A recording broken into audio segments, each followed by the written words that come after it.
할렐루야. 지난번에 말씀드렸죠. 12개의 설교를 계속해서 할 겁니다. 예레미야가 이스라엘 백성들에게 했던 12개의 설교.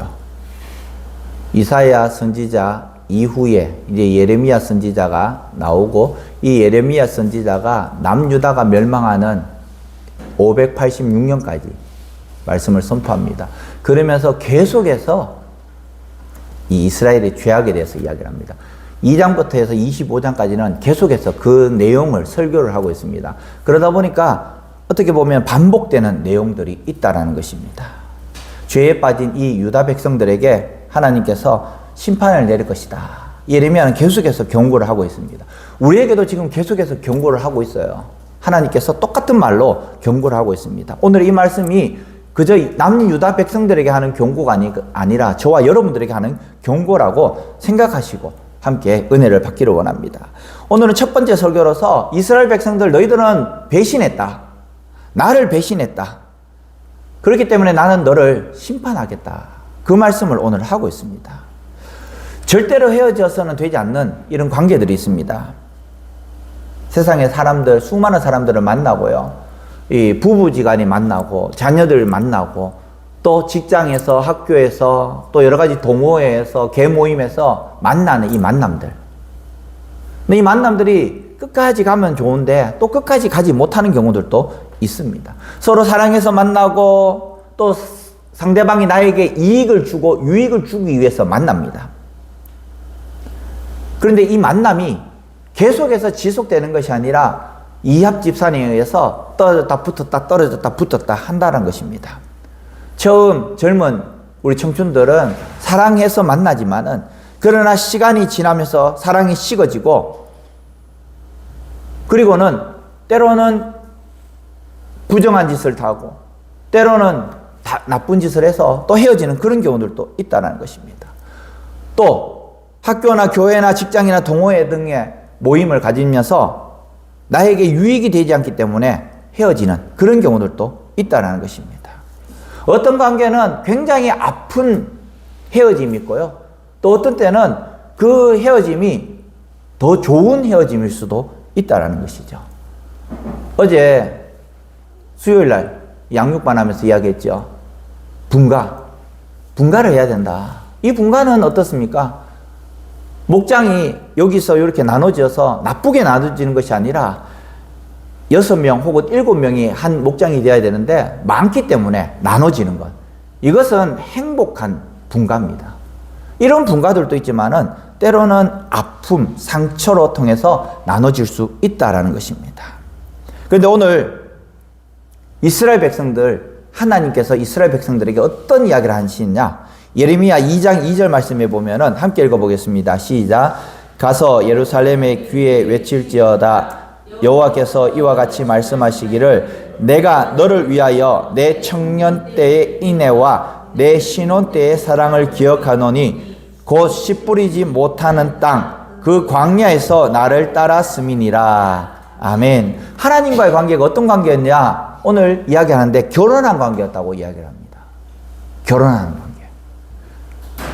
계속해서 쭉 이야기하는 그 이야기가 뭐냐? 결혼한 나의 부인, 나의 남편인 너 이스라엘아. 계속해서 이야기하는 거예요. 그런데 이 이스라엘, 이 유다는 계속해서 딴 곳을 바라보고 있습니다.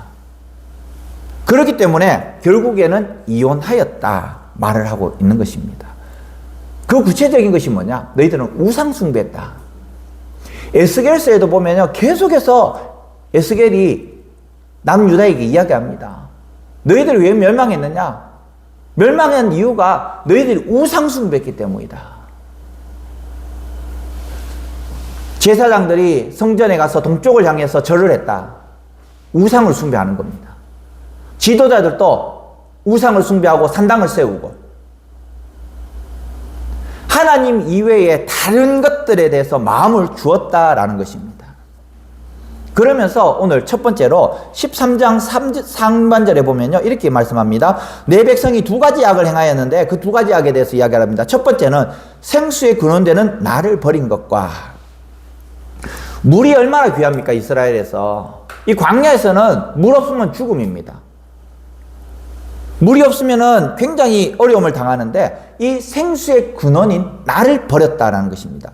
버렸다라는 말이 아잡이라는 말인데요. 더 이상 관심을 갖지 않는다라는 겁니다.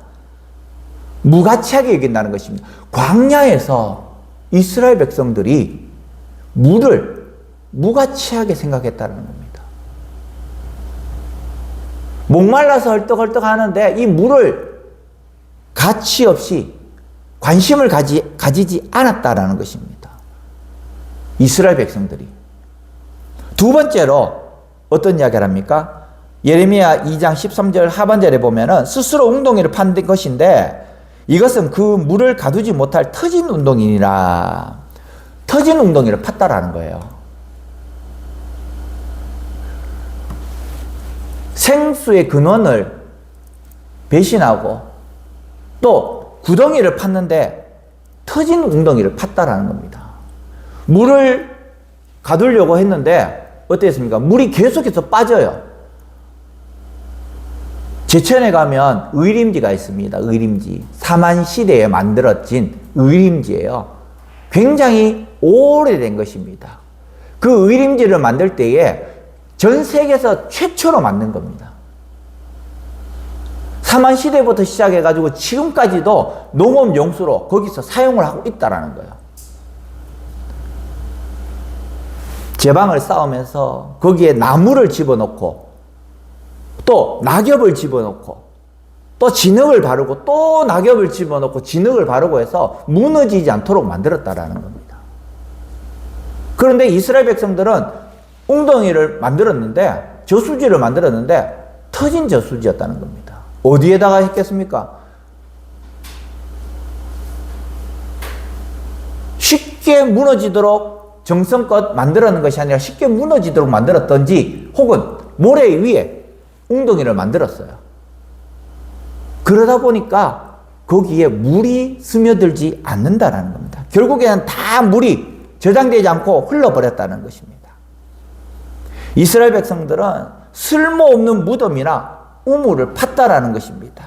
돌이나 나무를 쪼개서 헛된 우상을 만들었다라는 거예요. 하나님께서 복 주셔서 건강 주셔서 또 물질 주시고 건강 주시고 또 자녀들 좋은 자녀들 주셨는데 어떠합니까? 건강이 있으니까 주일날 산으로 등산 가고 놀러 가고 돈이 있으니까 해외 골프 치러 가고 주일날 마음대로 다니는 거예요. 그들에게 있어서 그 돈은 저주예요. 저주. 오히려 부족하여서 하나님께 나와서 엉엉 울면서 하나님 내 손 잡아주세요 기도하는 것이 그들에게는 더 좋은데 머리 똑똑한 자녀를 주니까 교회는 보내지 아니하고 주일날 학원을 보내는 거예요. 그리고는 서울대학교 붙었다고 좋아하라 하는 거예요. 연세대 고려대 붙었다고 좋아하라 하는 거예요. 그리고는 또 5급 공무원 됐다고 좋아라 하는 겁니다. 판검사 됐다고 좋아라 하는 거예요. 그런데 중고등학교 때 그 중요한 시기에 예배 드리는 것보다 학원 가고 공부하는 것을 우선으로 뒀기 때문에 이 아이의 머릿속에는 하나님보다도 더 우선하는 게 있다는 것이 먼저 각인이 되어버렸다는 거예요. 엄마가 권사고 엄마가 장로면 뭐합니까? 자녀가 교회를 나오지 않아요. 얼마나 힘들고 얼마나 마음이 아픕니까? 차라리 조금 부족하고 학원 가지 않고 교회에 왔었어야 되는 그 자녀들이 아이가 4심에도 불구하고 아이가 5심에도 불구하고 5명, 4명 다 교회를 안 오는 거예요. 너무 똑똑해서. 너무 똑똑해. 돌이나 나무를 쪼개서 헛된 우상을 만들었다라는 겁니다. 그에게 있어서 그 똑똑함, 그 명철, 그 지혜는 저주였다는 거예요. 그에게 있어서 그 돈은 저주였다는 겁니다. 그에게 있어서 그 건강은 저주였다는 겁니다. 이스라엘 백성들도 마찬가지입니다. 이스라엘 백성들. 그 풍요가, 가난에 들어갔던 그 풍요가 그들에게 있어서 저주였다는 거예요. 오히려 광야에서 하나님 아침에 내려주는 그 만나와 메추라기를 먹으면서 매일매일 하나님을 만났던 그 광야 생활이 그들에게 있어서는 어쩌면 더 축복이었다는 것입니다. 눈만 뜨면 구름기둥, 눈만 뜨면 불기둥이 나를 이끌어 가시는데, 하나님이 살아계시다라는 것을 그들이 알고 있는데, 그럼에도 불구하고 이스라엘 백성들은 그렇게 눈에 보임에도 불구하고 하나님을 배신하고 떠났던 때가 얼마나 많습니까? 하나님과 대적했던 때가 얼마나 많습니까? 일순간에 2만 명이 죽었던 그때, 하나님과 동행함을 직접 목도하는 그때도 하나님을 배신하고 떠났는데, 이스라엘 백성들이 가나안에 정착하고 난 다음에 이제 그 지역의 바알과 아세라 신들이 그 지역을 점령하고 있다고 생각했던 그때, 전쟁의 신이 필요한 것이 아니라 풍요의 신, 농사의 신이 필요하다는 그들의 생각 때문에 바알과 아세라에게 마음을 뺏겼다라는 거예요. 이러한 마음과 행동은 멸망을 자초했다라고 오늘 말씀을 하고 있습니다. 이스라엘은 생수의 근원이신 하나님을 버렸습니다. 쓸모없는 우상을 사랑했습니다. 진정한 만족은 무엇일까요? 여러분들에게 있어서 진정한 만족은 무엇입니까? 우리가 무엇에서 진정한 만족을 누리고 있냐는 겁니다. 혹시 만족을 누리지 못하고 깨진 웅덩이처럼, 파진 웅덩이처럼 아무리 복을 주고 흔들어 부어 주어도 부족함에 허덕이고 있는, 욕심에 허덕이고 있는 우리의 모습, 아무런 쓸모없는 육신의 만족 가운데 우리가 살아가고 있지 않는가? 영적인 고귀함과 순결함을 지키기보다, 거룩함을 지키기보다 육체적이고 감각적인 것에만 우리가 신경 쓰고 있지 않는가? 생수의 근원이신 하나님에게 만족하는 것이 아니라 말초신경을 자극하는 세상의 관습과 풍습에 혹 우리의 생각을 집어넣고 있지 않는가? 빼앗기지 않는가? 헛된 것을 바라보는 사람들을 어떻게 도울 수 있습니까? 세상의 좋던 것, 가치관 속에 있는 것, 우리가 도울 수 있는 방법이 없어요. 하나님께서 강하게 역사하지 않으면 그 헛된 것들 가운데서 만족을 누리기 때문에 결국에는 하나님과 계속해서 멀어지게 되어 있다는 것입니다. 참된 만족은 하나님께 있다는 것을 어릴 적부터 가르치고 교육시키고 또 믿음으로 계속해서 고백할 수 있도록 해야 한다는 것입니다. 그런데 이스라엘 백성들은 그 만족함이 하나님께 있다는 그 믿음을 고백하지 못했다는 것입니다. 20절부터 보면요, 하나님께서 두 가지 질문을 하십니다. 이스라엘 백성들에게. 먼저 2장 21절 말씀에 보면은 내가 너를 순전한 참 종자 곧 귀한 포도나무로 심었거늘 내게 대하여 이방 포도나무의 악한 가지가 되면 어찌 됨이냐. 이스라엘 백성들에게 이야기하는 거예요. 참 포도나무를 심었는데, 극상품 포도를 심었는데 너희들이 악한 나무가 되었다. 하나님께서 우리에게 좋은 것으로 주시기 위해서 하나님의 영으로 우리를 만드셨는데 우리 마음속에 어떤 마음이 있습니까? 악한 마음이 있고, 질투하는 마음이 있고, 미워하는 마음이 있고, 저주하는 마음이 있고, 하나님 형상을 입은 저희들이 악한 가지가 되었다고 그렇게 말씀하고 있습니다. 하나님께서는 이스라엘 백성들을 선택하시고 그들에게 율법을 주시고 자신의 백성으로 삼아 주셨습니다. 그리고 스스로가 직접 농부가 되셔서 그 이스라엘 백성들을 경작했습니다. 극상품 포도나무를 심었습니다. 하나님의 돌보신 가운데 최상의 포도 열매를 맺어야 하는데, 그런데 스스로 그들이 우상을 만들어서 범죄하였고 또 더러운 냄새나는 이방의 포도나무와 그 악한 가지가 되었다. 오늘 말씀하고 있습니다. 이스라엘 백성들에게 묻습니다. 이 어찌 됨이냐? 이 어찌 됨이냐? 두 번째로 또 물음을 가집니다. 내 신들이 어디 있느냐? 28절 말씀에 한번 읽어보겠습니다. 28절입니다. 시작. 너를 위하여 내가 만든 내 신들이 어디 있느냐? 그들이 내가 환난을 당할 때에 구원할 수 있으면 일어날 것이니라. 유다여 너의 신들이 너의 성읍 수와 같도다. 아멘. 너를 위하여 네가 만든 네 신이 어디 있느냐? 조롱을 하는 거예요. 네가 만들었던 네 우상 어디 있느냐? 네가 신이라고 섬기는 그 신들이 어디 있느냐고 그렇게 꾸짖으면서 조롱하면서 물어보는 것입니다. 어려움 당할 때, 환난 당할 때 그들에게 가가지고 한번 살려달라고 해봐라.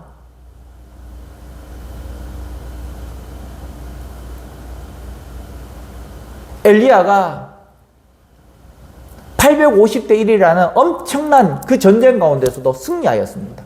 그러면서 바알과 아세라 신을 섬기던 그 사람들에게 어떻게 조롱합니까?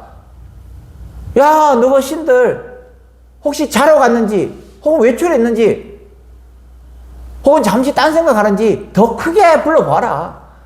아침부터 시작한 그들의 광란의 파티, 전심을 넘어서 저녁까지 온 몸을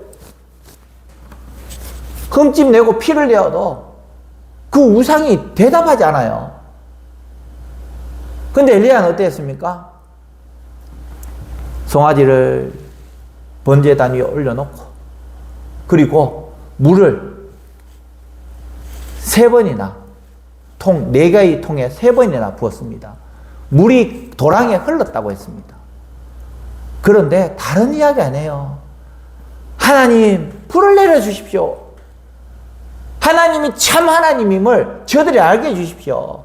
그렇게 이야기하니까 하늘에서 불이 내려왔어요. 이스라엘 백성들은 자기가 만든 신을 참 신으로 생각하고 있었습니다. 참 신이 아님에도 불구하고 그것을 알고 있음에도 불구하고 그들은 그렇게 생각을 하였다는 것입니다. 세상의 것들이 아무런 도움이 되지 못한다는 것을 그들은 알았음에도 불구하고 이스라엘 백성들은 어떻게 했습니까? 그 거짓 신들에게 가서 절을 했습니다. 여호수아 24장 15절 말씀 한번 읽어보겠습니다. 여호수아 24장 15절 말씀 시작. 만일 여호와를 섬기는 것이 너희에게 좋지 않게 보이거든 너희 조상들이 강 저쪽에서 섬기던 신들이든지 또는 너희가 거주하는 땅에 있는 아모리 족속의 신들이든지 너희가 섬길 자를 오늘 택하라. 오직 나와 내 집은 여호와를 섬기겠노라 하니. 아멘. 그 누가 뭐래도 여호수아는 오직 하나님만 섬기겠다고 그렇게 말씀합니다. 그렇게 다짐하는 거예요. 근데 이스라엘 백성들은 하나님만 섬기겠다고 하였지만은 결국에는 하나님과 바알과 아세라 그리고 자기들이 만들었던 그 신들을 섬겼다는 거예요. 일본 선교가 굉장히 어렵습니다. 인도 선교가 굉장히 어렵습니다. 만신주의이기 때문에 그래요. 만신주의. 만신주의가 뭡니까? 모든 곳에 신이 있다는 거예요. 인도에 가서 복음을 전하면요, 다 하나님을 다 받아들입니다. 그런데 그 하나님이 어떤 하나님이냐? 자기네들이 가지고 있는 그 신들 가운데 또 하나의 액세서리와 같은 그 하나님이라는 거예요. 신이라는 겁니다. 유일신의 하나님이 아니라 내가 섬기는 온갖 만신 가운데서 하나의 또 신을 넣어놓고 마음 뿌듯하게 있다라는 거예요. 일본도 수억 개의 신이 있다라는 것이죠. 그렇지만은 여호와 하나님은 유일하신 하나님이죠. 다른 신들과는 다른 하나님이시라는 겁니다. 그런데 이스라엘 백성들은 강 저쪽에서 섬기던 그 신들에게 절을 하였다는 것입니다. 우리의 선택은 무엇입니까? 하나님께서 2가지 질문하십니다. 극상품 포도나무를 심었는데 너희들은 냄새나는 포도나무가 되었다. 환난 때 스스로 만들었던 그 신들, 그 신들에게 가서 너희들이 도와달라고 해보아라. 그들이 도와주는가? 2가지 질문합니다. 그러면서 하나님께서 지적하는 3가지 지적이 있습니다. 너희들이 왜 그래 어려움을 당하고 있느냐? 예레미야 22장 30절 말씀 이렇게 말씀합니다. 내가 너희 자녀들을 때린 것이 무익함은 그들이 징계를 받아들이지 아니함이라. 너희 칼이 사나운 사자같이 너희 선지자들을 삼켰느니라. 자녀에게 혼을 냈어요. 자녀가 거기에 대해서 받아들여야 되는데 받아들이지 않으면 어때요? 혼내는 것은 무익한 거예요. 지난주, 지지난주 딴 목사님 설교를 들으면서 영화를 두 가지 똑같은 영화를 이야기를 하는 거예요. 우리는 보지 않았어요. 그 영화를. 그 영화가 그 드라마를 보지 않았는데 근데 그 이야기를 목사님이 계속해서 그 이야기를 하는 거예요. 다른 목사님들이. 그게 뭐냐면 폭삭소가수다. 한번 봤어요.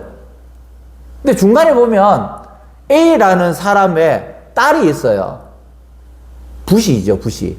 딸이 있는데 그 딸이 계속 엉뚱한 짓 하니까 머리를 잘랐어요. 머리를 자르면 부끄러워서 집에 나오지 말아야 되잖아요. 근데 머리를 잘랐는데 집에 나가가지고 또 가출해버린 거예요. 그럼 머리 자른 것에 대한 의미가 있어요, 없어요? 의미가 전혀 없는 거예요. 전혀.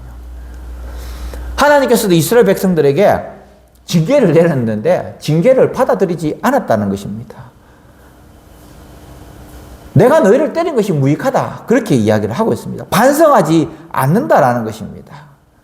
내가 너희들에게 훈계를 했는데 너희들이 받아들이지 않았다라는 겁니다. 그렇기 때문에 너희들은 망한다. 너희들이 망하는 그 두 번째 이유가 뭐냐? 바로 죄 없이 가난한 자를 죽였기 때문이라고 2장 34절에 말씀합니다. 내 옷단에는 죄 없는 가난한 자를 죽인 피가 묻었나니. 이스라엘은 죄 없는 자들의 재산을 빼앗고 생명을 빼앗았다는 것입니다. 아합이 나봇의 포도원을 빼앗은 것 같이 죄 없는 자를 죽이고 그들의 재산을 강탈했다라는 것입니다. 담벼락에 구멍을 뚫어서 남의 재산을 도적질했다라는 것입니다. 하나님께서 주신 것에 만족하지 못하고 남의 것을 도적질했다. 오늘 말씀하고 있어요.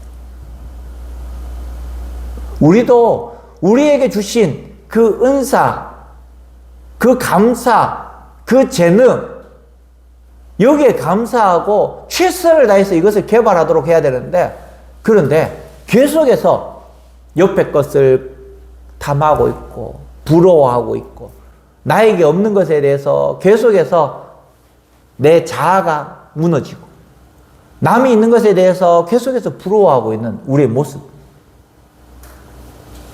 나에게 주신 자족함을 배워야 되는데 그런데 그러지 못하고 계속해서 부러워하고 있다는, 결국에는 부러워하는 것에 끝나는 것이 아니라 더 나아가서 그것을 빼앗았다는 거예요. 도둑질 했다라는 것입니다. 그렇기 때문에 내가 너희를 버렸다.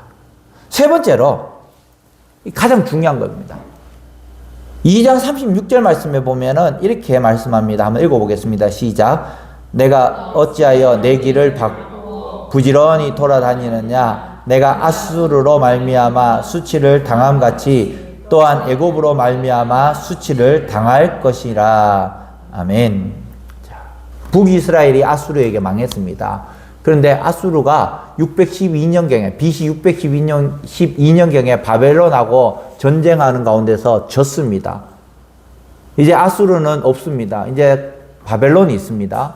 이 바벨론과 남쪽에 있는 애굽이 있어요. 이 애굽하고 또 전쟁을 하는 겁니다. 두 개의 태양은 있을 수 없죠.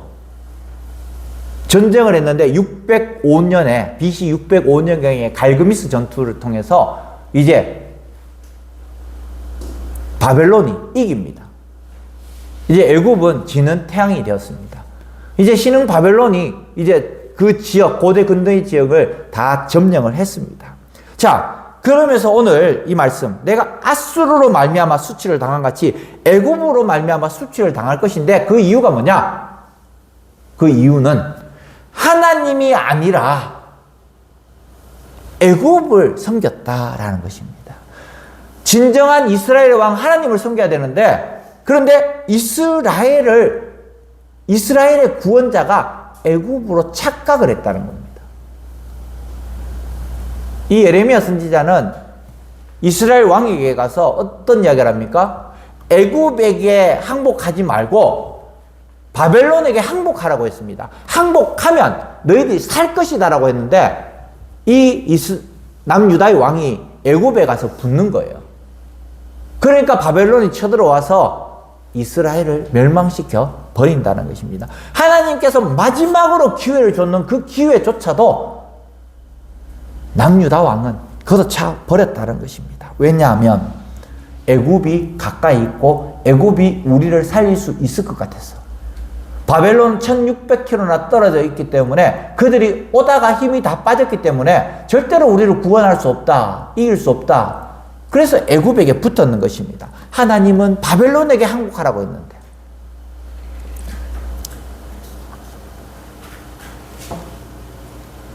이스라엘 백성들은 스스로 그들을 돌보아야 됨에도 불구하고 그러지 못했습니다.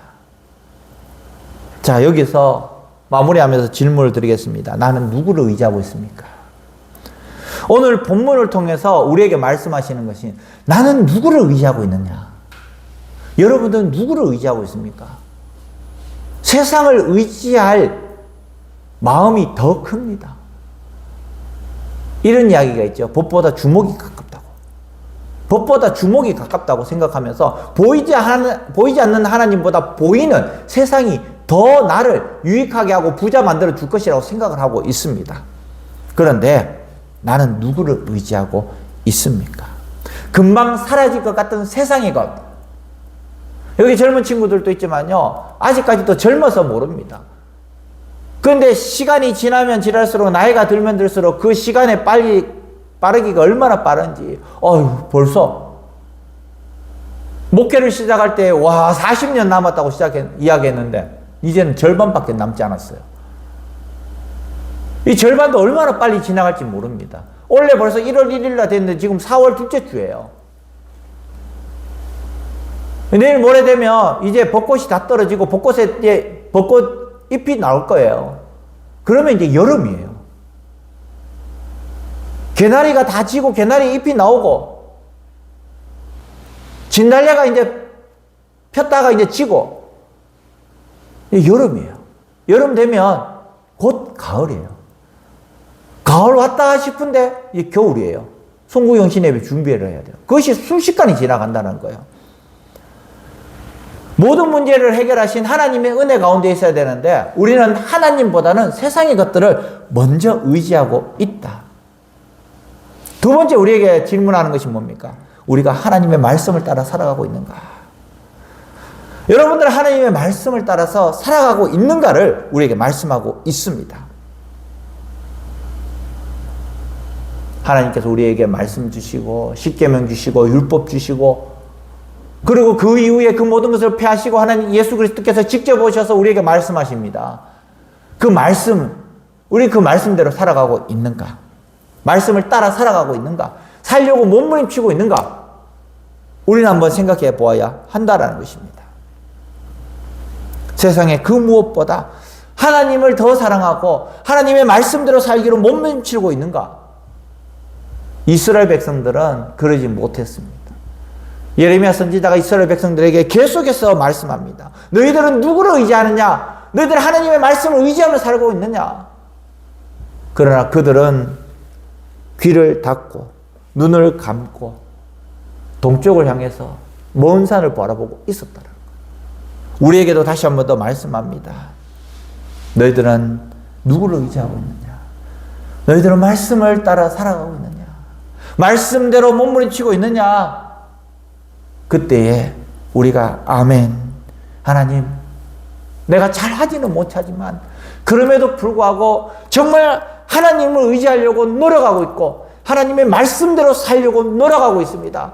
하나님 나에게 힘 주십시오. 성령님 나에게 힘 주십시오. 능력 주십시오. 흔들리지 않는 믿음 주십시오. 때로는 자빠지고 때로는 넘어지고 때로는 포기할 수도 있지만 그러나 다시 일어설 수 있는 힘 주십시오. 예수의 이름으로 나는 일어서리라. 주님 내 손 잡아 주십시오. 이렇게 고백할 수 있는 우리 사랑하는 성도들 되시기를 주님의 이름으로 간절히 축원합니다.